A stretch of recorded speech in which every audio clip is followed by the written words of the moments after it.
Iya, Modi apa kabar? Baik sekali, senang sekali bisa ngobrol-ngobrol hari ini. Kamu apa kabar?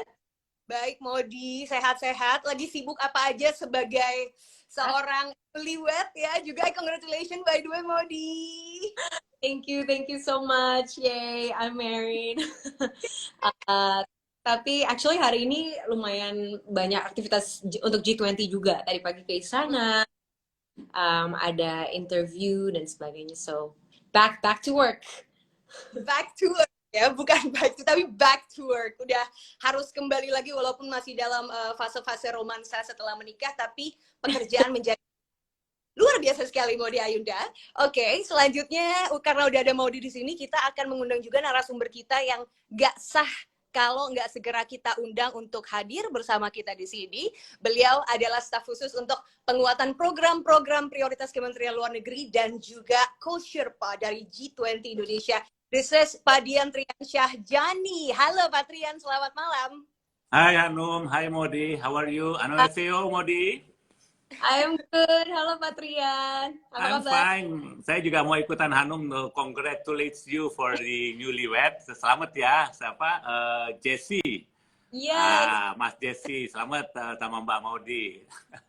Ya, seneng banget ya Pak, kita menghadapi pemberitaannya di sosial media ataupun di layar kaca. Dua orang-orang super pinter gitu ya, bersatu nanti nggak baik. Dan cucu-cucunya akan secerdas apa lagi untuk bisa menjadi next di Indonesia. Well, oke. Seneng dengernya Hanum, sebelum you start seneng dengernya. Cuman sedih juga kita nggak diundang sama Modi soalnya. Private ya, kan kemarin pandemi Pak, jadi kita acaranya kecil. Nah, I'm just joking, don't worry about that. Pak, nanti after presidensi kita bikin party sendiri kali ya, Pak Trian. Cool. Dukung, kita dukung. Oke, baik. Teman-teman, sudah ada 10.400 yang join di sini dari Instagram Modi, dari Instagram kemlu.ri, ataupun dari Instagram Indonesia.G20. Oke, nah tadi saya sempat menjelaskan di awal, Modi dan juga Patrian, bahwa tema kita kali ini adalah mengenal presidensi G20, serta gimana sih langkah diplomasi kepemimpinan Indonesia sebagai tuan rumah. Dan saya ingin mengingatkan kembali untuk teman-teman di sini bahwa nanti di akhir kita akan membuka sesi Q&A, teman-teman. Jadi silakan tanya sebanyak-banyaknya karena nanti kita akan memilih 3 pertanyaan yang akan saya bacakan untuk dijawab langsung oleh para narasumber. Baik, kalau begitu kita akan langsung memulai saja. Tadi saya udah kasih sedikit bridging untuk topik kita pada hari ini. Mungkin yang pertama, Modi izin aku mau ke Patrian terlebih dahulu. Patrian, kalau kita bicara tentang Indonesia, Indonesia ini kan jadi apa? Satu-satunya negara di ASEAN yang luar biasa sekali bisa jadi anggota G20 gitu. Bisa diceritain nggak sih Patrian sebetulnya secara singkat aja tentang history dan juga apa sebetulnya kalau kata anak sekarang faedahnya, manfaat utama dari forum ini, dan kenapa nggak semua negara itu bisa jadi anggota? Silakan Patrian. Oke, thanks Hanum. Selamat malam, sahabat Kemlu. Sebenarnya kalau banyak orang juga yang tidak tahu sejarahnya ya, sebenarnya G20 itu berdiri karena ada krisis. Jadi sebenarnya ini kumpulan dari negara-negara ekonomi besar yang memiliki bagian yang cukup besar dalam perekonomian dunia. Sebagai contoh ini ada 20 negara, 19 negara sebenarnya, dan 1 Uni Eropa. Itu menguasai kira-kira 75% perdagangan dunia, 85% produk domestik bruto internasional, juga menguasai investasi dan berbagai macam kekuatan ekonomi. Nah, pas waktu ada krisis tuh Hanum pada tahun 98, nah perlu ada negara-negara duduk sama-sama untuk merespons terhadap krisis ini. Makanya dibentuk G20. Mulanya itu adalah pertemuan tingkat Menteri Keuangan. Nah, pas tahun 2000. Oke, sepertinya Pak Adrian ada sedikit masalah koneksi. Pak Adrian? Halo. Baik, namanya juga hidup di era disrupsi digital ya, jadi mau nggak mau kita harus cope with this kind of situation, bukan begitu Modi? Yes. Oke, sambil kita nunggu Patrian untuk join lagi, Modi, mungkin pertanyaan selanjutnya buat Modi. Sebagai one of... Is it frozen now? Oke. Sorry, I don't know Siap. where I left out. Tapi Oke, basically jawabannya sangat sederhana. Kenapa 20? Karena memang kita negara yang terpandang, kita memiliki penduduk yang jumlahnya besar, kita juga the third largest democracy, dan kekuatan ekonomi kita sebagai negara terbesar di Asia Tenggara ikut menyumbangkan dalam berbagai macam penyelesaian krisis dunia. Manfaatnya, wah ini panjang lagi nih Hanum ceritanya, tapi intinya sederhana aja. Saya gambarkan bahwa manfaatnya secara diplomatik, politik, kita bisa ikut serta menuntun agenda-agenda yang ingin kita inginkan untuk kesejahteraan rakyat Indonesia. Jadi kita ikut memframe up discussion. Kita ikut menciptakan policy-policy, bukan hanya untuk anggota G20 saja, tapi untuk seluruh dunia. Satu. Kedua, manfaatnya untuk dalam negeri, tentunya kalau kita jadi ketua G20, keikutsertaan kita juga tentunya akan bermanfaat pada UKM kita, pada penyelenggaraan kita. Indonesia itu akan mengadakan 438 pertemuan in a year. Can you imagine? Dan ini akan diadakan di 24 kota di seluruh Indonesia, mulai dari Likupang, ada di Sorong, sampai di Belitung. So all part of Indonesia akan kita showcasing dan kita akan tunjukkan ke dunia, ini loh kemajuan ekonomi Indonesia, this is what we have done, this is what we are going to do, this is what we are going to contribute kepada kemakmuran dunia. So in other words, we're part of the players, we're part of the solution, and we want to find a world that is much stronger, and we want to recover together, recover stronger. Itu moto kita, presidensi kita.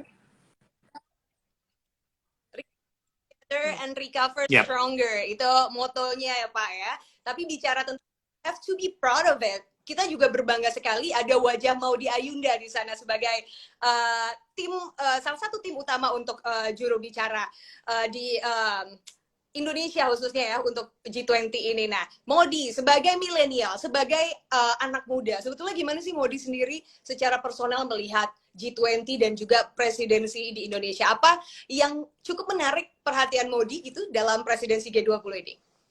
Ya, mungkin tadi Patrian udah share ya, like the significance of G20 and what a momentous occasion untuk Indonesia bisa menjadi tuan rumah gitu this year, and it's such an important role, and I'm so honored and I do not take it lightly. Nah, mungkin dari alaman anak muda ya, aku di sini merasa penting sekali mengingatkan teman-teman kenapa sih G20 itu relevan buat kita juga nih anak-anak muda gitu.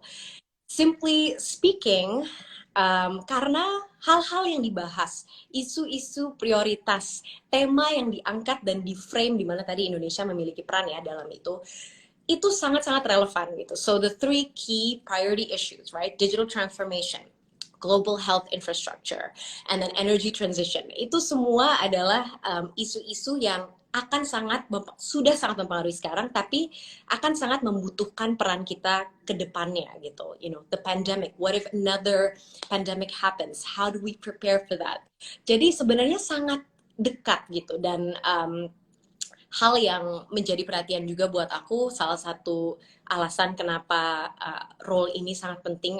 Aku sebagai anak muda merasa included, dan ini juga apa ya, simbol juga bahwa pemerintah itu peduli gitu terhadap involvement anak-anak muda dan opini kita, and I think it's a great move for accessibility dan juga relatability, karena kadang-kadang isu-isu ini terkesan sulit dicerna ya, kayak arms, there's some distance, especially buat anak-anak muda, and so hopefully dengan komunikasi-komunikasi seperti ini teman-teman bisa semakin aware dan ikut update.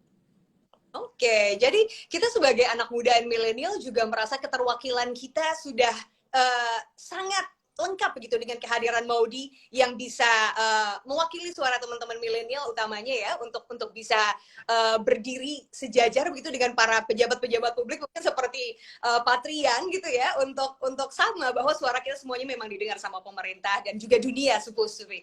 Oke, pertanyaan selanjutnya, thank you Maudy. Pertanyaan selanjutnya untuk Patrian, bicara tentang Indonesia di saat ini ketika kita bisa menjadi tuan rumah G20 begitu ya, dan akhirnya terpilih setelah ini kan event 20 tahunan sekali itu ya Pak, ya lama sekali gitu, bahkan 20 tahun lebih gitu perjalanan Dan mungkin kita penasaran, bisa diceritain nggak sih Patrian, bagaimana sih awal mula Indonesia ini diputuskan dan sampai akhirnya kita tuh bisa megang presidensi? Apa aja sebetulnya komitmen Indonesia dalam ngejalanin kepemimpinan di tengah Well, situasi yang sebetulnya sebenarnya cukup menantang? sederhana, Hanum, bahwasanya presidensi suatu negara dalam G20 itu adalah suatu hal yang normal dilakukan secara rotasi. Kebetulan kita mengambil turn saat ini. Sebenarnya tahun ini adalah tahunnya India, tapi India pada saat 2 tahun lalu dia komunikasi dengan kita pas waktu di KTT di Saudi itu menyatakan bahwasanya kalau bisa Indonesia gantiin dong katanya, karena dia ada urusan di dalam negeri yang mesti diselesaikan. So we take the turn. Jadi kita sekarang dimajukan 2022 dan nanti India akan mengambil alih dari Indonesia. Nah, dari kepresidensi Indonesia itu, ya tentunya kita akan mengisi itu dengan hal-hal yang benar-benar bermanfaat. Jujur aja kita come up presidensi pada masa-masa yang tidak gampang, masa-masa yang cukup sulit. Tadi kita belum keluar dari COVID-19 dan masih ada economic downturn. Sekarang juga ada geopolitical tension di beberapa belahan dunia.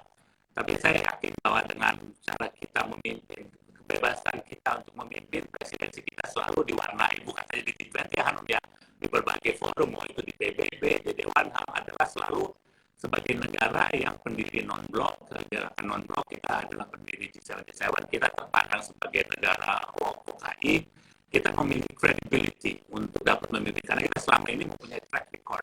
Track record kita adalah sebagai negara yang selalu bridging differences. We try to mediate, we try to find a solution, a practical solution.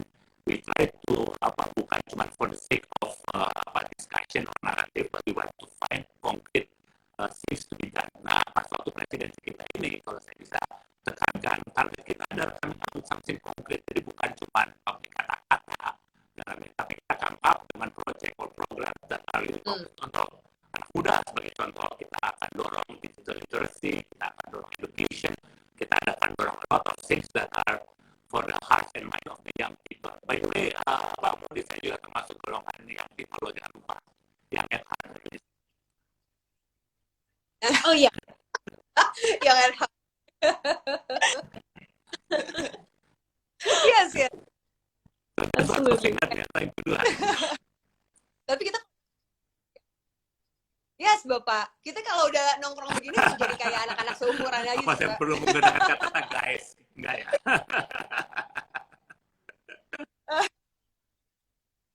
Makanya teman-teman ini perlu sekali sering-sering kita bikin sesi seperti ini Pak, supaya bisa lebih tercerahkan lagi gitu ya pengetahuannya. Karena mungkin kalau nontonnya media televisi atau mungkin membaca jurnal ataupun online, text time. Kalau seperti ini teman-teman mungkin lagi sambil berkegiatan bisa ditaruh HP-nya sambil dengerin kita ngobrol dengan bahasa yang cukup sederhana dan bisa dimengerti. Oke, terima kasih Patrian. Next question mungkin untuk ke Maudi lagi. Maudi, so far Maudi sudah bergabung dengan tim juru bicara ini untuk beberapa waktu begitu ya. Gimana sih sebetulnya pandangannya Maudi dari kalangan milenial, mewakili kalangan milenial terkait dengan diplomasi yang sudah dilakukan oleh Indonesia sejauh ini? Apa pandangan Maudi tentang rasanya encouraging sekali ya, kayak beragam sekali effort-effort diplomasi Indonesia gitu.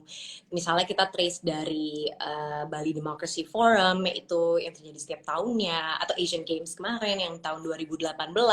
Terus sekarang kita bisa menjadi tuan rumah G20 tahun ini gitu. Jadi terlihat banget gitu ya, kalau dari sisi aku, tadi yang kata Patrian juga bilang, Indonesia has shown that we can be a bridge gitu ya among other global players and that we can have influence even di G20 ini aja. Tadi tidak bisa dipungkiri bahwa Indonesia memiliki peran yang cukup besar in agenda setting, right? And I think that's so important karena we get to influence what are the bigger issues, what are the big issues yang harus diangkat gitu, apa aja sih yang harus dibahas, and that's obviously very major gitu. jadi sudah di path yang benar, bahkan mungkin jauh melalui ekspektasi masyarakat ya, apalagi sekarang kan kaum milenial ini kan sangat vokal ya untuk bisa mengkritisi segala hal yang sifatnya kebijakan ataupun apapun yang sedang terjadi, dan diplomasi Indonesia ini sudah sangat jauh sekali, luar biasa, dan we really appreciate it untuk Kemlu Republik Indonesia di bawah Bu Menteri Retno Marsudi, luar biasa sekali. Oke, mungkin selanjutnya saya juga mau balik lagi ke Patrian. Tadi Patria sempat mention tentang globally COVID-19 situation yang memang sekarang sedang mau nggak mau kita hadapin. Di Indonesia sendiri kemarin udah sempat mereda, sekarang karena ada varian-varian baru kasus sudah mulai naik lagi nih Patrian. Tapi terkait dengan situasi pandemi COVID-19 ini sendiri, mungkin sudah mulai membaik gitu ya, tapi kan kita semua di dunia globally juga masih berusaha bangkit, belum semuanya bisa fully recovered begitu. Gimana sebetulnya peran Indonesia khususnya sebagai tuan rumah presidensi G20 untuk bisa mewujudkan pemulihan dunia dari era pandemi seperti ini?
Oke, jadi langkahnya benar-benar teman-teman, kalau misalnya teman-teman mendengarkan ini dari tadi ya, ini progres yang luar biasa sekali loh. Saya sebagai salah satu masyarakat Indonesia merasa berbangga karena ada di masa ini bisa mengalami dan melihat sendiri bagaimana Indonesia ini bisa sangat tampil di kancah dunia. Oke, kita kehilangan Patrian sepertinya. Aku akan kembali menginvite Patrian ya, Modi. Oke. Good time. Oke, aku akan menginvite Patrian kembali untuk bergabung bersama kita. Oke, coba ayo teman-teman yang udah mulai punya pertanyaan silakan langsung diajukan. Patrian, selamat datang kembali Bapak. Sorry, some glitches. That's okay.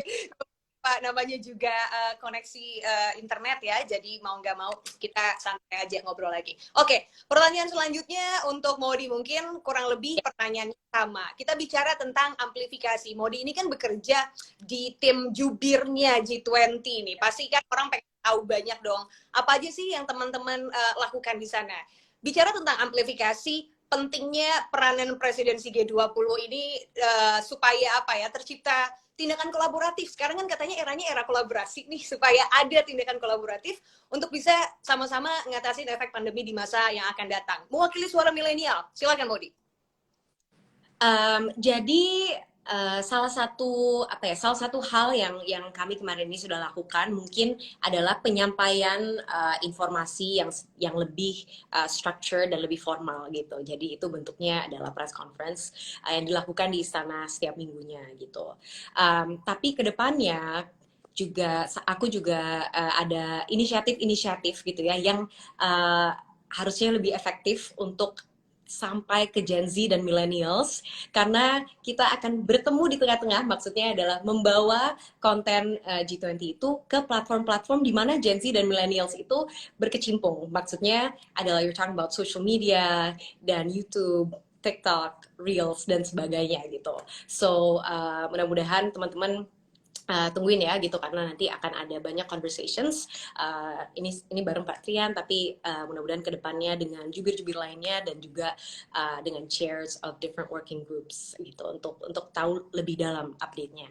Nah mungkin sekarang aku pengen mengajak teman-teman gitu sih sebenarnya apa sih involvement gitu ya yang bisa dilakukan sama generasi muda. I have this quote that I want to share.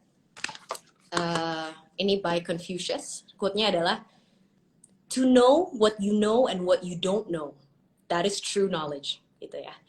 Gimana caranya kita tahu apa sih yang kita tahu dan apa yang kita tidak tahu. Gitu. Jadi highlighting pentingnya awareness itu tadi. Dan first step menurut aku adalah awareness, gimana kita sebagai anak-anak muda peduli dulu tentang isu-isu ini, update dan tahu kompleksitasnya gitu. Karena dari awareness itu barulah kita bisa benar-benar bertindak dan berkolaborasi. Taking it a step further, sebenarnya G20 itu memberikan beberapa opportunity juga untuk teman-teman dan untuk publik masyarakat untuk involved gitu ya.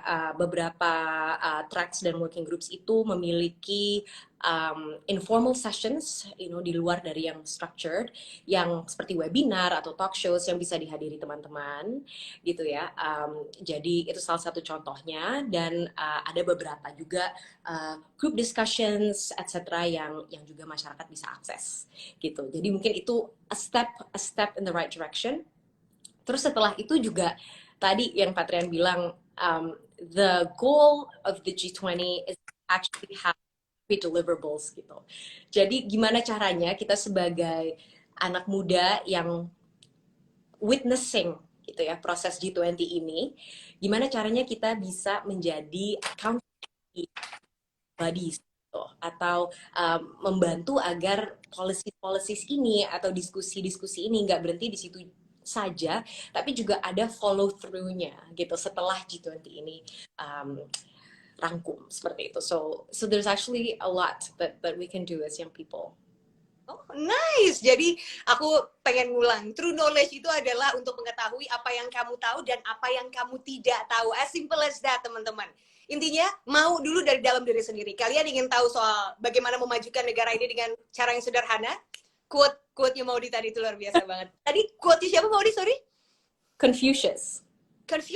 Oke. Teman-teman di googling, biasa di Pinterest ada, langsung update di Instastory-nya ya. Itu salah satu quote yang bagus saya dengar pada hari ini, terus saya mau cari langsung juga. Thank you, Maudy. Dapat satu quote baru lagi untuk bisa lebih visioner dalam kehidupan, khususnya kalau kita bicara tentang Indonesia G20 ini. Oke, pertanyaan selanjutnya mungkin aku mau ke Patrian. Patrian, salah satu anggota negara G20 ini kan terlibat langsung juga dalam ketegangan geopolitik yang mungkin sekarang ya sedang terjadi sehingga beresiko atas perpecahan dalam forum G20 ini. Namun di sisi lain, negara-negara lain yang juga terlibat dalam ketegangan geopolitik ini kan bukan dari G20 gitu Pak, bukan dari internal G20. Gimana sih sebetulnya Indonesia merespon situasi ini dan juga apa langkah diplomasi yang akan diambil gitu Indonesia, karena posisinya selalu banyak sekali berada di tengah-tengah dan diminta untuk do something gitu.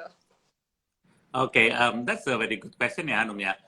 Mungkin satu hal yang saya mesti tegaskan dulu bahwa G20 itu di-create untuk respons terhadap global economic cooperation issues gitu loh. Jadi waktu Pittsburgh Summit dulu ditentukan bahwa yang akan dibahas di G20 adalah isu-isu yang terkait dengan ekonomi global, basically itu. Itu jadi pegangannya, makanya selama ini yang saya sampaikan working group maupun engagement group tadi kumpul-kumpul Labor 20, U20 maupun ministerial meeting on economics, semuanya itu semua berkisar pada isu ekonomi. Tapi kita juga tidak naif untuk tidak menyadari ya bahwasanya kita kan tidak hidup sendirian di G20. Kita hidup dengan banyak negara di dunia dan tentunya dengan apapun yang kejadian di dunia itu akan berdampak pada pembahasan di G20. Jadi the way we look at things adalah kita melihat dari segi apakah ada dampaknya terhadap perekonomian dunia, konflik yang terjadi di negara di Eropa bagian timur tersebut. Tentunya ada ya, contohnya nih dampaknya kepada harga-harga komoditas pertanian itu jadi 20% naik. Untuk gandum saja tuh Hanum ya 60% harga gandum naik tuh sejak tahun lalu. Di mana eksportir gandum itu banyak berada di negara-negara yang sedang berkonflik tersebut, termasuk fertilizer, potas yang namanya pupuk yang dibutuhkan untuk pertanian. Energi, terjadi energy crisis juga, dan ini berdampak pada 1,7 billion rakyat dunia. Nah, tentunya G20 mesti membahas. Nah, gimana cara bahas kalau kita tidak mendengarkan semua pihak? Karena itu, kita juga mendengarkan negara yang menjadi pihak di G20 tersebut, maupun negara yang di luar G20. Intinya Indonesia sebagai honest broker, sebagai presidensi, berkewajiban secara imparsial untuk mengumpulkan informasi. Dan ini bukan cuma informasi dari kedua negara juga, kita juga mendengarkan apa sih katanya World Bank, apa sih katanya FAO kaitan dengan pangan, apa sih katanya UNDP maupun organisasi di PBB lainnya.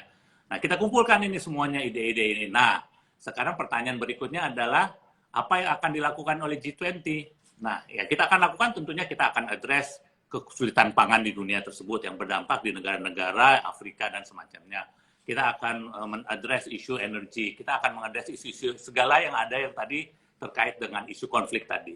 So our job as an honest broker, as a president and a chairman, is to find solutions. And we want to do something to make sure that the world become a better world for us all. Jadi intinya kita juga dorong bukan cuma pada krisis ini juga, kita juga ingin dorong agar no one is left behind. No one is being, I'm not going to be quoting Confucius kayak Modi, I'm not going to create another confusion.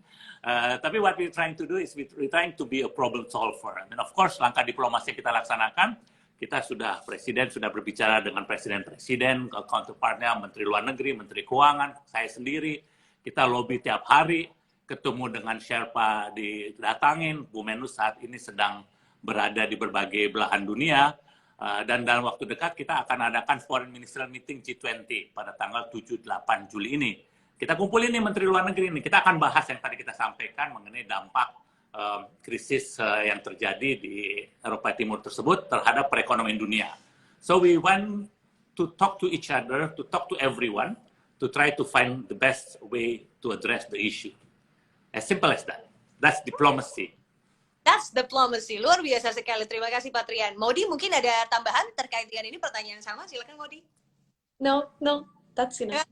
Oke. Nah, tadi ada yang minta, apa itu tadi quote-nya ditulisin dong, udah ditulis sama Modi, baik hati sekali. Teman-teman silakan langsung di-quote saja dari Confucius. Dan kita akan masuk Pak Trian dan juga Modi ke sesi tanya jawab. Tadi teman-teman udah ngebantuin memilihkan 3 pertanyaan dari teman-teman yang udah join di Instagram Live pada malam hari ini. Saya akan bacakan satu persatu ya. Yang pertama ini dari @najo. Pertanyaannya adalah untuk Modi. Modi, apakah masyarakat umum boleh datang ke pertemuan G20? Mungkin maksudnya rangkaian pertemuan rangkaian menjelang KTT-nya ya yang G20. Jadi seperti yang tadi sempat aku ceritakan juga, sebenarnya ada beberapa kesempatan untuk teman-teman untuk bisa involve langsung gitu ya. Ada forum-forum diskusi, webinar, ada pameran, terus ada lomba-lomba juga sebenarnya yang bisa diikuti, dan teman-teman cukup update aja, terus simak gitu ya kegiatan G20, bisa cek di akun Instagram Indonesia.G20 ini gitu ya, atau visit juga other websites. Oke, terima kasih Najo, semoga sudah terjawab. Selanjutnya lanjut lagi, ini untuk Modi sekalian ya Pak Trian. Ini untuk Modi lagi dari Safira Marsyas. Pertanyaannya, Modi, rangkaian G20 ini udah mulai diadakan dari kapan dan akan selesai kapan nanti? Jadi rangkaian kegiatannya itu sudah berjalan dari akhir tahun 2021 gitu ya. Jadi berbagai pertemuan working group, engagement group sudah berlangsung, tapi nanti akan ada puncaknya KTT G20 atau G20 Summit. Nah, itu November 2022 gitu, dan itu akan dihadiri oleh lots of world leaders, and it's going to be the peak. Oke, akan awesome sekali. Jadi Safira udah dijawab ya sama Modi bahwa sudah dilaksanakan dari sekitar Desember 2021 betul sampai nanti November 2022 yang akan menjadi puncak acara presidensi G20 di Bali ya. Yes. Oke, baik. Nah, pertanyaan selanjutnya kita akan ke Patrian. Patrian, ini ada pertanyaan dari Alodi Kid. Pertanyaannya, Patrian, gimana bisa sih Indonesia mengundang Ukraina padahal kan Ukraina bukan anggota G20? Apa karena hanya tekanan Amerika dan Australia? Tadi sebagian sedikit udah dijawab soal Ukraina, tapi mungkin lanjutannya bisa dijawab juga. Patrian, silakan. Sebenarnya setiap presiden G20 mempunyai hak untuk mengundang yang dinamakan invited guest. Jadi di KTT itu ada sekelompok negara atau organisasi internasional yang dapat diundang. Jadi anggota G20 itu meskipun terdiri atas 20 anggota, di mana 19 adalah negara dan 1 adalah Uni Eropa. Tapi dalam pertemuan KTT G20 kadang-kadang dihadiri lebih dari 38 sampai 40 negara. Nah, dalam presidensi Indonesia, kita mengundang kita ingin G20 itu jangan cuman kongko-kongko the rich man's club, tapi kita ingin bersifat inklusif. Kita ingin jangan cuma negara kaya juga. Contohnya nih ya Hanum, kalau kita bicara mengenai climate change, yang paling terkena tuh siapa sih? This is small island countries, negara-negara di Pasifik, di Karibia. Tapi mereka nggak pernah diajak diskusi selama ini gitu di G20. Nah, kalau misalnya kita di Indonesia nih, teman-teman, sahabat kayak kita punya 17.000 plus island. Kita hilang satu pulau ke laut, kita masih banyak. Tapi kalau negara seperti Pasifik, dia benar-benar akan terdampak dengan climate change. Oleh karena itu, kita undang tuh Fiji mewakili Pacific Island Forum. Kita undang tuh Suriname mewakili CARICOM, Caribbean Communities. Kita undang Kamboja mewakili sebagai ketua ASEAN tahun ini. Kita undang juga Uni Emirat Arab, Singapura. Kita undang Senegal mewakili African Union. Jadi kita sebagai presidensi berhak. Oleh karena itu kita juga mengundang Ukraina. Setiap presidensi dia tentunya akan mengundang negara-negara yang menurut dia ada kepentingan. Jadi itu bukan karena tekanan, tapi itu hak presiden untuk dapat mengundang siapa saja yang dia anggap pantas berkontribusi dalam pembahasan di G20. Dalam kaitan ini Ukraina tentunya akan dapat berkontribusi dong, karena dia bisa menerangkan apa yang terjadi dan apa dampaknya, karena Ukraina juga adalah pengekspor gandum yang besar loh, dia juga fertilizer, potas dan semacamnya. Dan ini merupakan part of the solution. Kita ngundang contohnya IDB, Islamic Development Bank. Kita mengundang World Bank, IMF dan semacamnya. Karena IDB juga bisa membahas isu situasi keuangan di Timur Tengah. UAE juga kita undang karena merupakan negara yang dapat memberikan masukan gimana sih situasi di Timur Tengah. So when we invite someone, because it has a meaning, it has a contribution to play. As simple as that. Oke, jadi bukan karena tekanan atau apapun itu. Oh jauh, ya? Indonesia terlalu besar Hanum untuk ditekan-tekan oleh orang-orang Hanum. Jangan lupa teman-teman, sahabat kayak lu, sahabat di sini semuanya, never forget teman-teman bahwa Indonesia adalah negara besar. Indonesia adalah negara the biggest, largest third democracy in the world. We have the largest Muslim population. Kita memiliki semua sumber daya alam. Saya terus terang Hanum seringkali mau ditahu lah, saya bolak-balik ngomong soal ini bahwa jangan pernah lupa untuk bangga menjadi orang Indonesia. Because we are much better than sometimes what we think about. So I'm just making it quite simply bahwasanya bangga bahwa kita adalah negara besar. As simple as that. Oke, jadi sudah terjawab tadi ya, Alodikit, dan FYI teman-teman, benar sekali tadi yang dibicarakan sama Patrian bahwa gandum kita itu dikirim dari Ukraina karena di tanah kita susah banget numbuhnya. Jadi bagaimana ketergantungan kita punya banyak sekali hubungan dengan negara-negara yang sekarang juga dalam situasi geopolitik. So tidak ada tekanan atau apapun itu, ingat banggalah jadi orang Indonesia karena kita negara yang kuat sekali. Terima kasih Patrian. Pertanyaan selanjutnya, ini ternyata sepertinya masih nyambung ke Patrian karena tadi kita juga bicara tentang sustainable and juga livable planet. Nah, ini dari Onyoura_Lies. bicara tentang sustainable and livable planet sebagai salah satu priority theme di G20, apakah benar-benar bisa merespons krisis iklim yang butuh transisi dan juga perubahan sistemik yang cepat dan masif?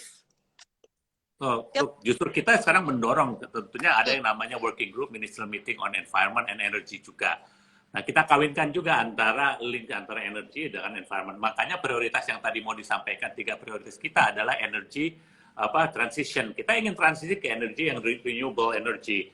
Dan ini kita laksanakan bukan hanya omong doang gitu loh. Contohnya nih, kita nanam hutan mangrove, bakau kita paling besar. Jangan lupa, when we address climate change, itu bukan cuma isu adaptasi, tapi mitigasi juga, isu resources, dan semacamnya. Nah, kaitan dengan ini, ini kaitan dengan apa yang mau dibilang, apa sih yang bisa dibantu, apa sih yang bisa dilaksanakan oleh kaum milenial ya. Saya ambil contoh sederhana, dalam G20 ini kita showcasing juga. Kita ada side event, showcasing, ada lebih dari 200 side event. Kita tunjukkan apa sih keberhasilan kita. Saya ingin cerita, simple aja. Ada seorang pemuda namanya Zaki. Zaki ini dia adalah dari Society of Renewable Energy Youth.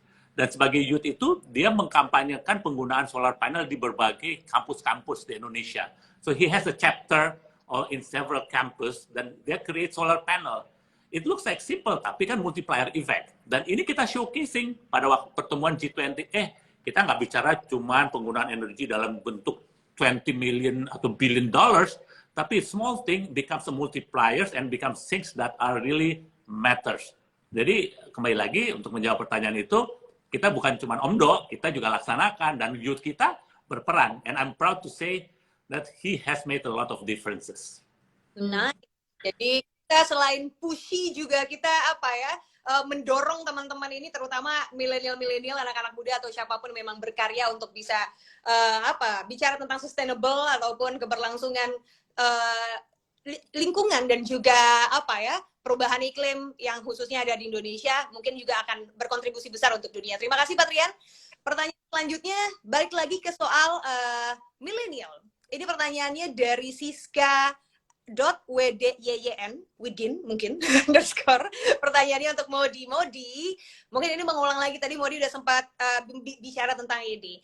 Aku mau nanya dong, gimana caranya milenial itu bisa kontribusi dalam semua kegiatan G20? Tolong dijelaskan. Terima kasih.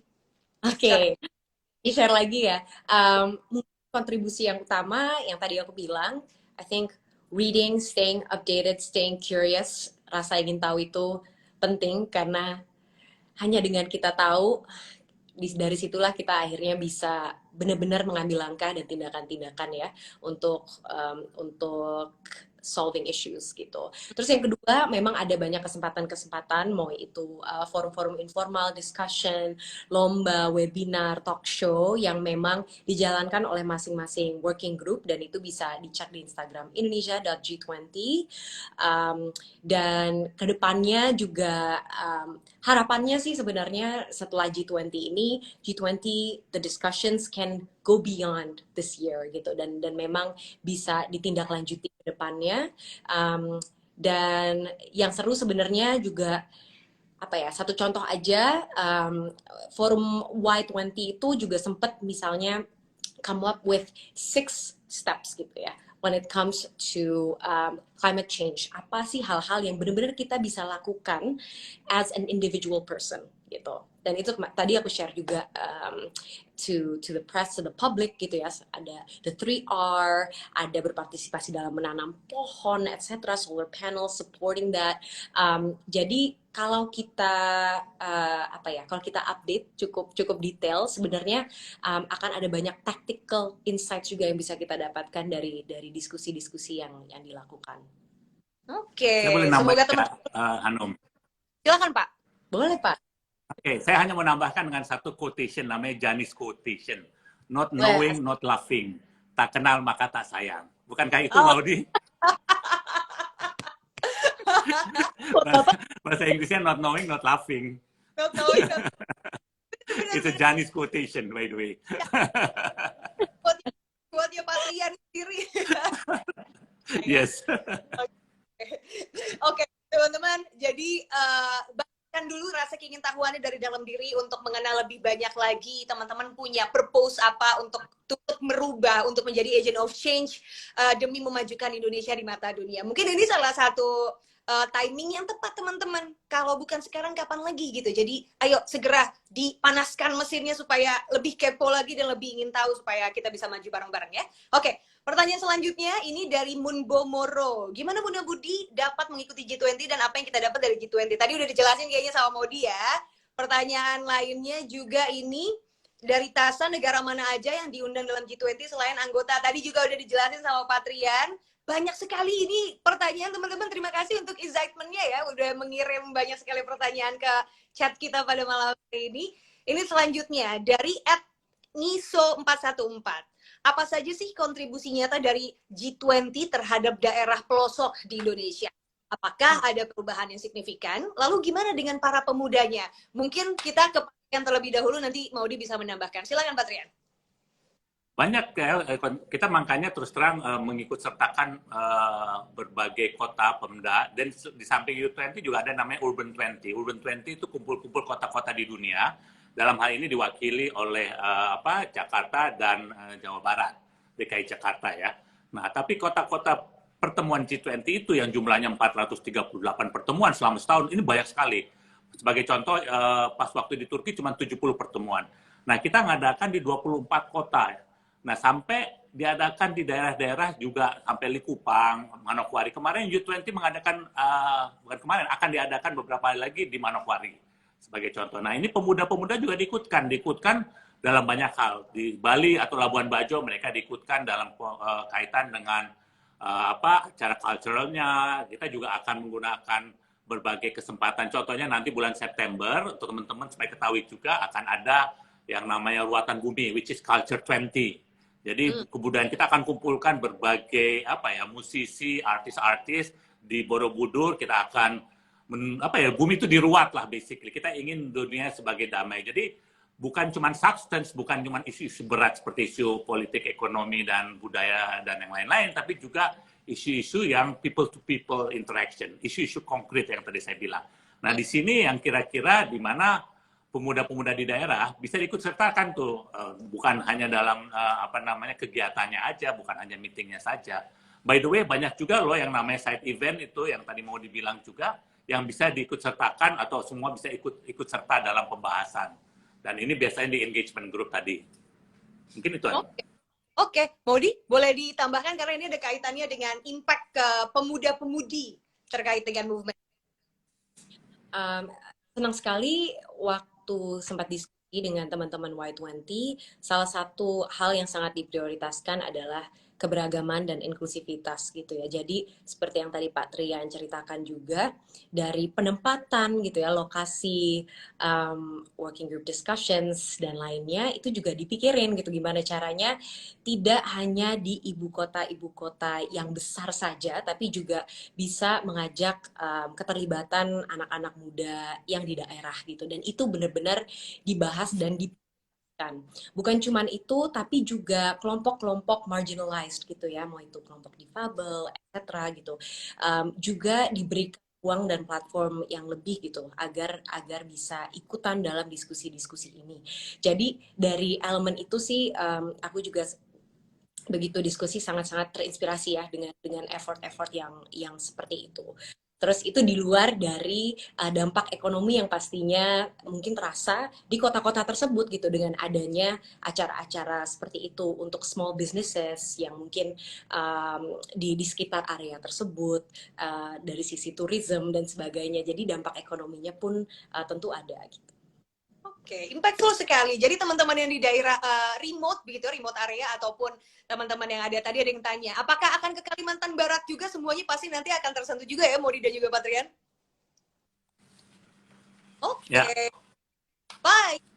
Well, ada yang bilang I'm so excited for that. Well, we are all. Kita juga semuanya sama excitednya teman-teman. Kita akan menunggu terobosan apa lagi yang akan dilakukan oleh Kemlu dan juga Indonesia G20 ini, teman-teman di presidensi G20 khususnya, karena sangat bangga sekali ini momentum puluhan tahun sekali teman-teman. So mari kita dorong sama-sama, tadi saya istilahnya nyalakan mesinnya, bakar semangatnya, karena kalau nggak ada support dari kita-kita nih, sama aja bohong, nggak bakal jalan semuanya. Well, sebagai closing statement, mungkin saya ingin meminta sepatah dua patah kata untuk menutup sesi kita pada malam hari ini dari Pak Trian terlebih dahulu. Silakan, Pak.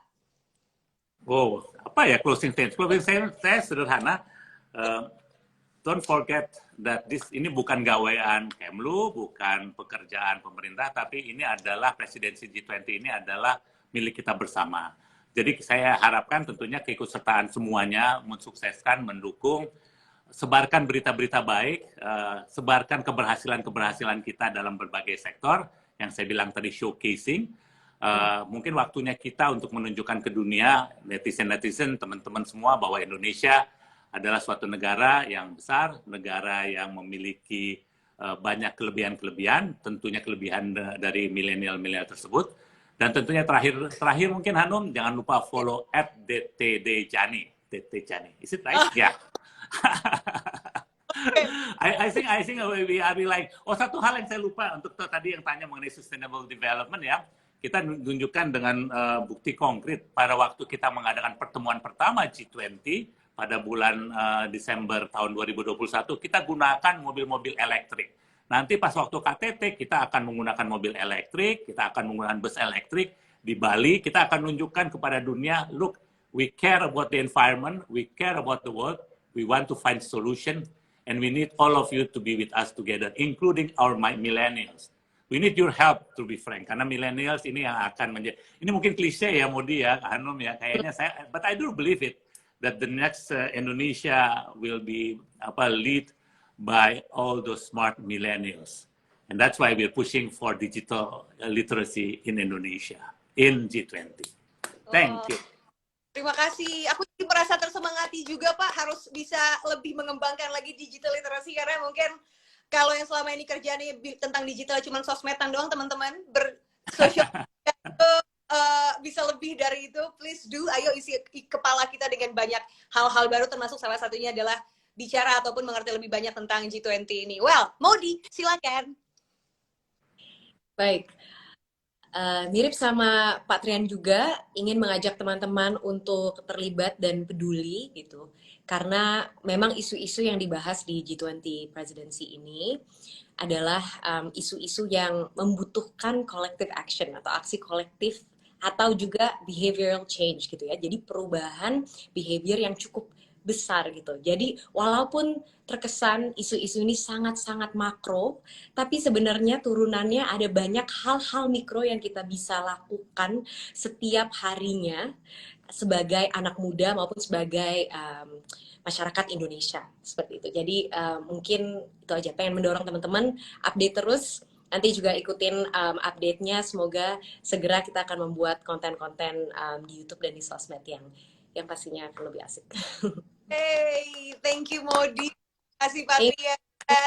Thank you. Teman-teman jangan lupa di-follow tadi Instagramnya Pak Trian di @apa Pak? @dtjani. Diandra Sajani, dtjani. Jadi selain ngelihat update-nya Maudi sebagai tim jubir, bisa tahu juga kesibukannya Pak Trian gitu ya, untuk melihat jauh mana sih progres kita terkait dengan presidensi G20 ini. Nah, karena tadi Pak Trian udah ngasih quote, Maudi juga udah ngasih quote, saya juga mau ngasih quote. Ini ada sebuah quote bagus sekali dari Pablo Picasso yang bilang bahwa youth has no age. Jadi usia berapapun teman-teman, mau gimana pun caranya, kapanpun mulainya, everything is possible kalau semangatnya untuk memajukan Indonesia. Setuju Pak Trian dan juga Maudi? Setuju. I can only respond by saying this. Apa tuh? Ini ya? For you, Hanum. Kamsahamnida. Oke. Terima kasih banyak Pak Trian, terima kasih banyak Modi atas serunya pada malam hari ini. Terima kasih banyak. Semoga kita nanti bisa bertemu November 2022 di Bali, naik mobil listrik bersama untuk melihat pencapaian Indonesia nanti di event KTT G20 bulan November nanti. Well, terima kasih juga untuk semua teman-teman yang sudah hadir di live Instagram malam hari ini. Teman-teman, semoga setelah close live ini langsung keponya lebih tinggi lagi untuk tahu lebih banyak terkait dengan presidensi G20. Kalau begitu saya Aziza Hanum mohon pamit undur diri bersama para narasumber saya yang luar biasa, Patrian dan juga Modi. Sampai jumpa lagi di kesempatan berikutnya. Bye-bye. Bye-bye. Thank you, Hanum. Thank you, Modi. Terima kasih teman-teman semua. Bye-bye.